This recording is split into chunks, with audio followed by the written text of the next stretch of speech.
noite a todos. Obrigada, Tico, pela oração. E como o Tico falou, então, hoje o tema da noite de hoje é a avareza. Aí eu não sei se todo mundo se recorda, né, que a avareza faz parte dos 7 pecados capitais. Também hoje revistos ou ressignificados como 7 prazeres capitais. Então a gente pode chamar de 7 pecados ou prazeres capitais. Quais são eles? A gente tem a soberba, a avareza, a inveja, a ira, a luxúria, a gula e a preguiça. Atualmente, essa é a lista. Mas nem sempre ela foi composta por esses 7 itens. Porque quando houve uma compilação, quando surgiu essa ideia, foi um monge chamado Evagrio, mais ou menos uns 320 anos depois de Cristo. As datas que nos passam, curiosamente, né, quando se fala de um tempo remoto, eles nunca dão preciso. Então, é de 320 a 350, alguma coisa assim, 300 depois de Cristo. Quando, então, Evagrio compilou que, na época, não eram só 7, eram 8. Continha, a tristeza estava contida, como sendo um dos pecados capitais, e a vanglória. Então, não tinha a preguiça nessa ocasião. Daí, 300 anos depois, mais ou menos entre 560 e 600 e alguma coisa depois de Cristo, naturalmente, o Papa Gregório I reviu essa lista. E daí, ao rever a lista, ele incluiu inveja e soberba e tirou os outros. No ano de 1300 e alguma coisa, e tralalá, novamente, São Tomás de Aquino checa a lista e faz esse ajuste que eu acabei de falar para vocês. Quando, então, eles definitivamente tiram a tristeza da lista e deixam a inveja, né? Então, soberba, avareza, inveja, ira, luxúria, gula e preguiça. Engraçado da gente pensar como que essa lista mudou de tempos em tempos, né? Acho que é uma reflexão interessante para a gente fazer, porque, na verdade, toda e qualquer regulamentação, seja ela de ordem espiritual ou não, ela tem como base a comunidade, as características da comunidade e as características da liderança dessa comunidade, não é verdade? É assim que são decididos, definidos todas as regras de convivência social, sejam elas espirituais ou não, né?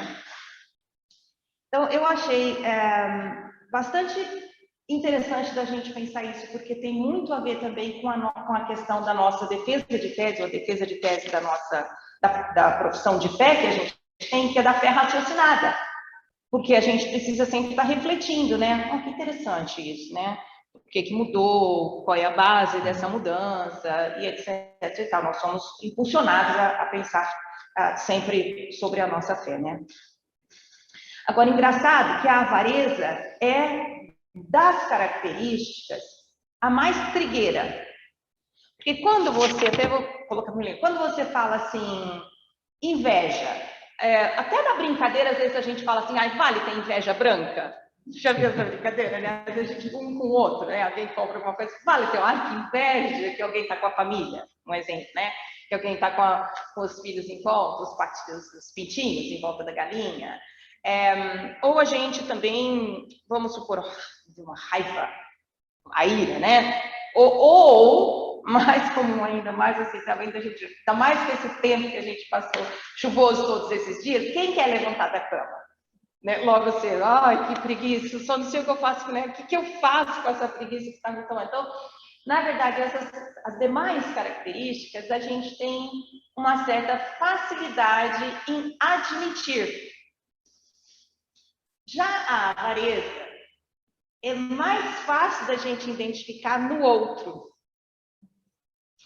Muito provavelmente, porque também a gente tem alguns ícones. Vamos pensar juntos, ó, o tio Patinhas, né? Que é um símbolo representante da avareza, não é verdade? Mas é engraçado, é personagem de gibi, não é? Ou a gente, o seu nonô. Eu vou dar alguns exemplos aqui, eu quero morrer, que só eu, o Tico, Douglas lembramos, o resto fala que não lembra. Então, vocês concordam que faz de conta que lembra, né? Seu nonô, personagem de novela. Pão duríssimo, né, Douglas? Você está comigo. Ou, vamos lá, porque já foi remontada essa novela, então vocês lembram, o Zé das Medalhas, do Roque Santeiro. O Roque Santeiro passou outras vezes, né? Que ele morre numa banheira de moedas, né?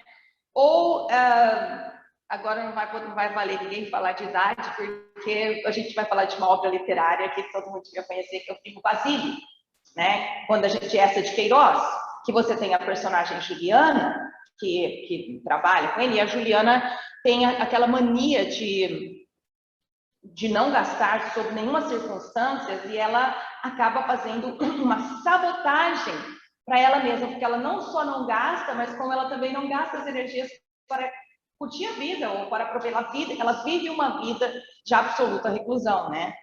Por conta dessa característica. Então, ela se sabota em todos os sentidos, né? Ou ainda, também bastante conhecido, que é o personagem de Molière, chamado Harpagon, eu estava em dúvida, eu não lembrava do nome, né?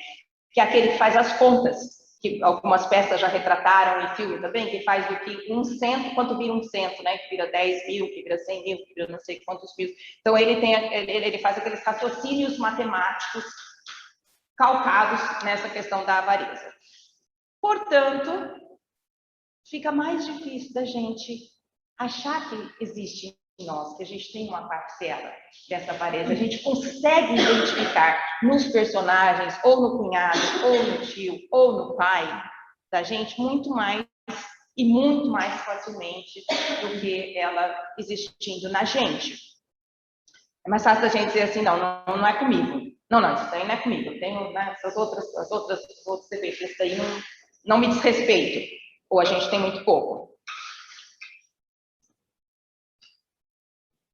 E, às vezes, a gente cai no erro ou no equívoco de pensar que não é que a gente é avarento, é que a gente não tem. Por isso que a gente não divide. É porque a gente não tem o suficiente, a gente não divide, né?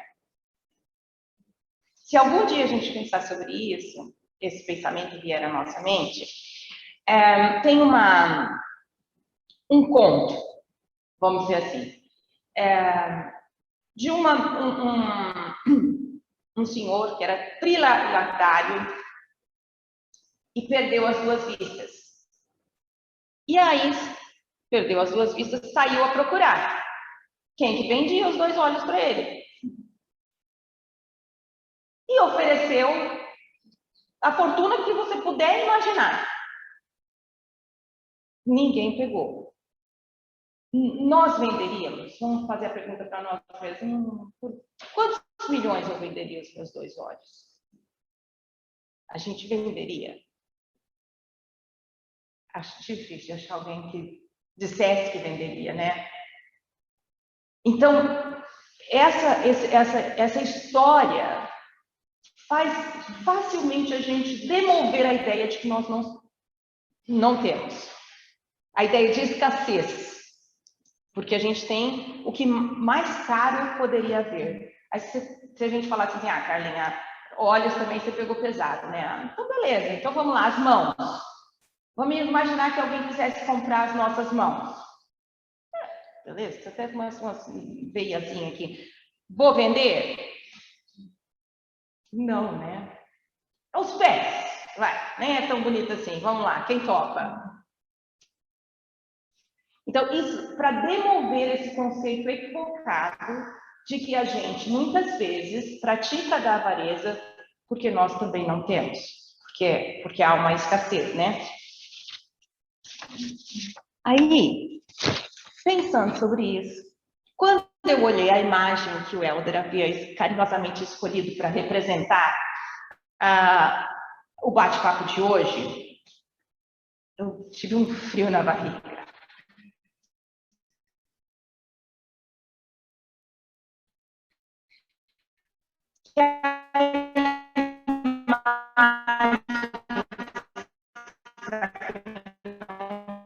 excelente para quem não tem tempo de ver. É uma mesa assim, onde pessoas estão se uma pessoa em situação de uma margem. E aí eu pensei, uau! Teoricamente, essa é uma imagem que foi criada para representar 300 anos depois de Cristo, 600 anos depois de Cristo, 1.300 anos depois de Cristo, que é uma... Aí eu falei, pô, caramba, nós estamos em 2021 e eu me vi exatamente nessa situação. Quantas vezes nós nos fartamos de tudo que é possível e imaginável dentro de um restaurante, num shopping center, numa loja, e a gente sai de lá, encontra com um irmão em situação de rua, às vezes a gente muda de calçada, para não ter perigo do desafio que eu faço agora. Às vezes a gente usa o celular como desculpa, às vezes a gente vira o rosto, e outras vezes, no melhor da situação, a gente tira $2, R$4. Mas no restaurante a gente gastou 50, 60, 100. Na loja, no shopping, mas a gente doa $2. Que aqui, no Brasil, é mais barato o cafezinho, né? Mas aqui, o cafezinho custa 4,60, 4,50, varia. Se é com leite de coco, se é com leite de almond, se é, tem os centavos que são somados, né? Ou seja, na verdade, eu dei para o meu irmão metade de um cafezinho, tá bom? Me fartei no restaurante, mas para o meu irmão, para minha irmã, me foi, tá bom, metade, né? Não tinha nada, metade é alguma coisa, né? É uma reflexão para a gente fazer e é absolutamente individual, né? E se a gente for pensar a fome, há um tempo atrás, né? A fome era um problema de ordem de produção. Não sei se vocês se recordam, sei lá, questão de uns 30 anos atrás, talvez, né? Quando a gente estudava espaços no território internacional onde tinha fome, estava ligada à seca, estava ligada à escassez de determinadas...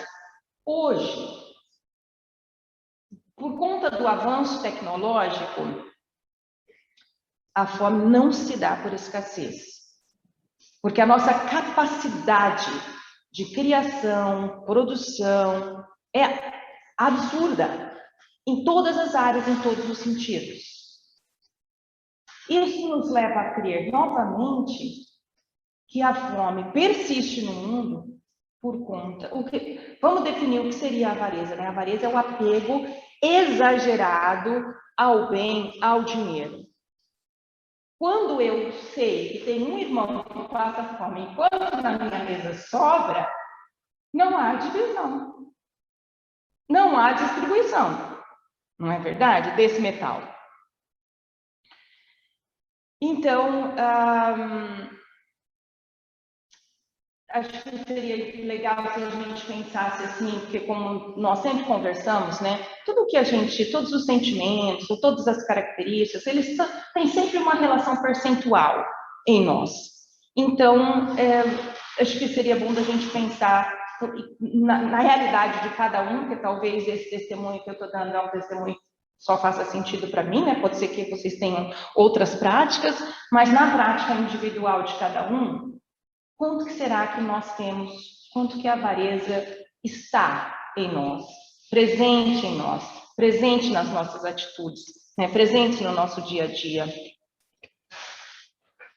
E vale também lembrar que a avareza, ela, além dela ser a mais trigueira, porque ela vem disfarçada de precaução, ela vem disfarçada de habilidade gerencial, Não é? Quando a gente vê alguém que está super bem, às vezes na família da gente, qual é a visão que a gente, nossa, essa pessoa administra super, nem por favor, né? Não vamos ter uma interpretação equivocada, tá vendo? A pessoa tem um monte e ela me deu um monte, mas eu estou dizendo só qual a nossa percepção, né? Enquanto é que a pessoa, nossa, sabe poupar pra caramba.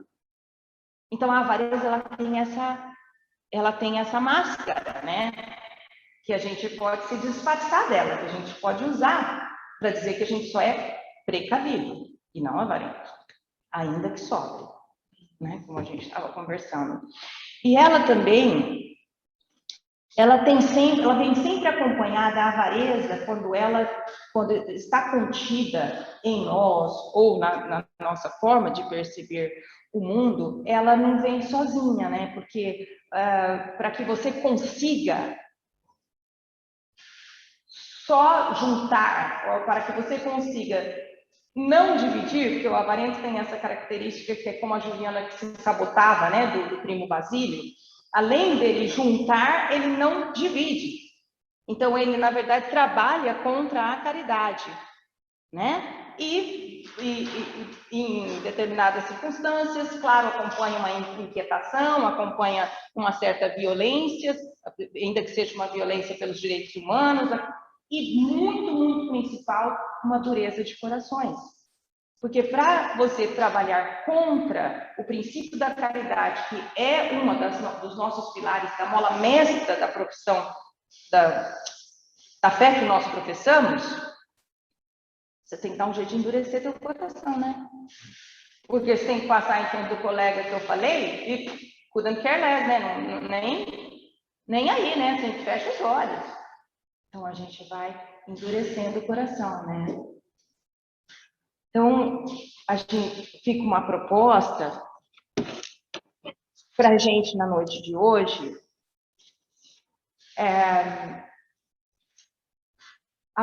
Quando nós tivermos essa oportunidade, quando a vida, o universo, Deus nos colocar à frente um irmão em situação de rua, que a gente pegue a chance, não só de perguntar, e aí, colega, beleza? Você tomou café hoje? Você teve café da manhã? Às vezes é depois do almoço, você almoçou?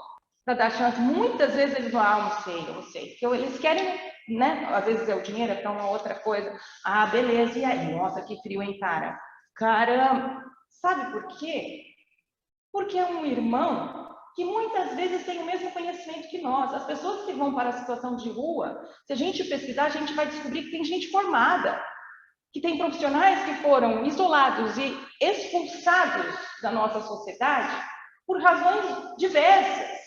Às vezes, uma supercapacidade intelectual, uma dificuldade mental de convivência, de sociabilização, de etc. e tal. São muitos e diversos os casos que levam um cidadão, uma cidadã à situação de rua. Então, que a gente não perca a oportunidade, foi uma intenção que, quando eu estava lendo, quando eu estava estudando, eu fiz para mim mesma, né? De não perder mais a oportunidade de estabelecer o vínculo, de nunca mais trocar de calçada, de nunca mais usar o celular como desculpa, de nunca mais dar $2 para ninguém, que devia ser uma vergonha de dar $2, se eu gasto com um restaurante 50. Então, se a gente pudesse, né? Porque as nossas atitudes individuais vão somando no universo, vão dando exemplos, vão se multiplicando, até que um dia a gente possa efetivamente superar essa característica que é tão pertinente a nós, né? Tão presente. E aí, fica houve uma indagação, né? Imagina, ok, nos anos 300, né? Criaram 600, reviram, 1300, reviram. Vamos imaginar que hoje alguém fosse rever essa lista. O que vocês acham que seria adicionado a essa lista? Um hábito que nós temos, assim, talvez uma dica melhor seria, é uma característica, um item, mas é também um hábito. Vaidade? Pode ser, mas para suprir a vaidade, um hábito que a gente tem. O que a gente faz hoje muito? Egoísmo. Egoísmo? Ok, vamos lá. No vício da... Ok, beleza. Antes da social media... A maledicência? Não. O que todos, independe de religião, política, classe social, qual é um ato que a gente faz, todo mundo faz, por sobrevivência? Qual um hábito semanal, quinzenal? O que a gente faz? Trabalho todo dia. Recebe dinheiro e gasta. Consumismo. Finalmente. Então, você vai dar um chocolate. Eu vou ter que ganhar um chocolate. Muito bem. Então, é possível, dizem os filósofos da atualidade, que se essa lista fosse revista, o consumismo faria parte dela. Aí a gente fala, uou! Quando você pega a avareza e o consumismo, são dois polos opostos, né? O que eles têm em comum? Que foi dito aqui. O egoísmo. Não é verdade? Seja a avareza, seja o consumismo, o que eles têm em comum é o umbigo da gente, porque as duas atitudes estão centradas única e exclusivamente em nossos interesses pessoais.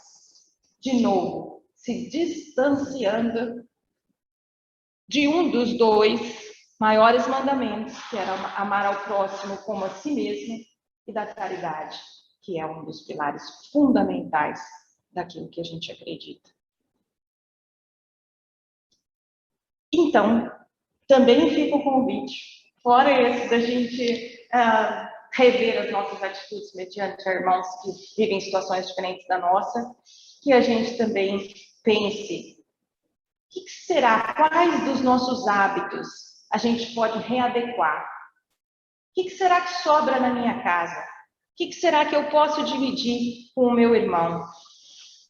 Qual as minhas atitudes que vão ser mais conscientes em termos de consumo? Quais as minhas atitudes que vão favorecer para que o universo progrida nessa fraternidade global?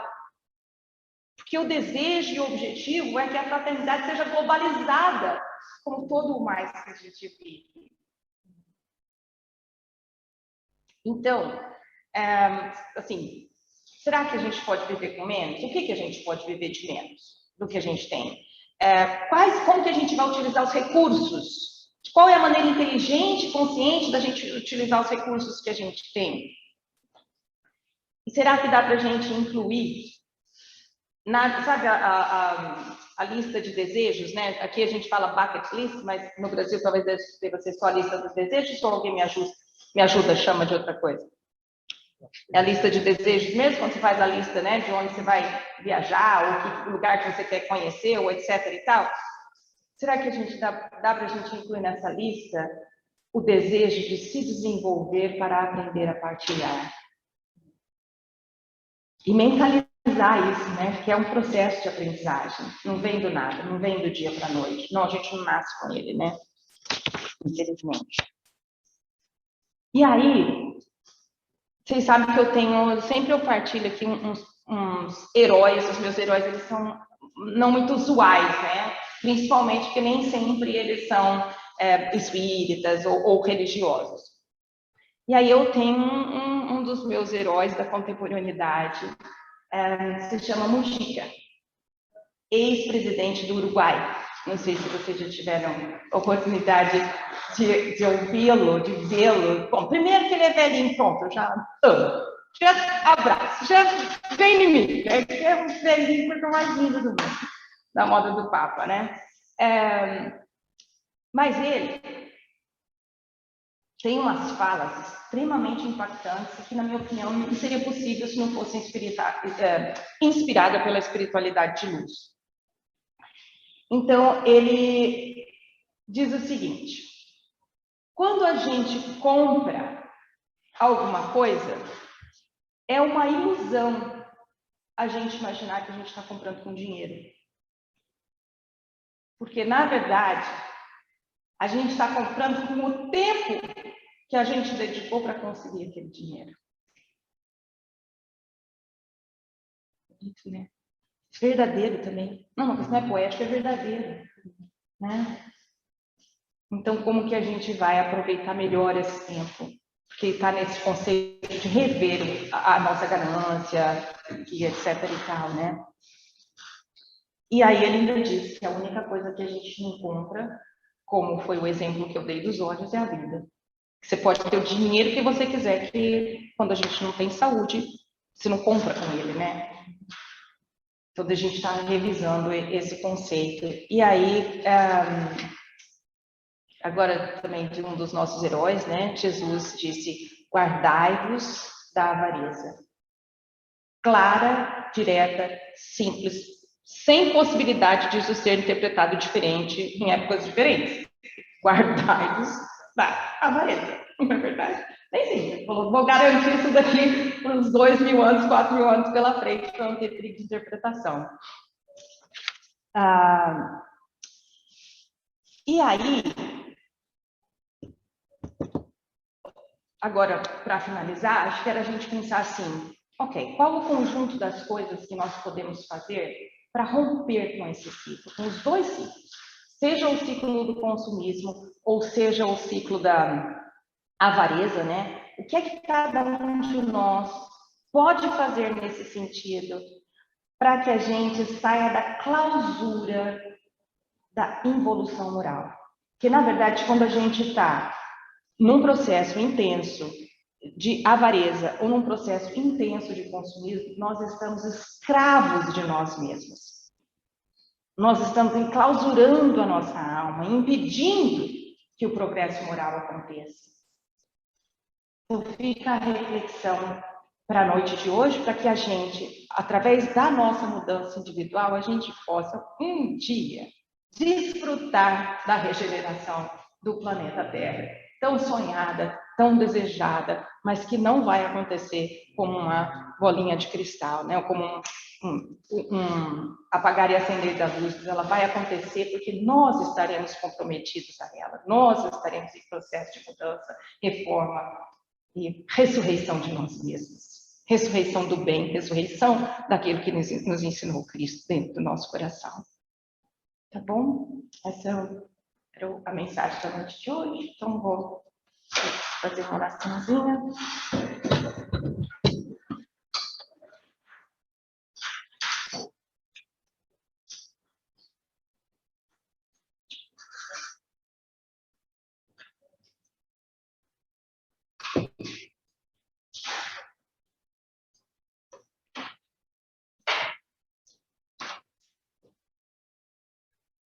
Muito obrigada, Senhor, pela noite de hoje.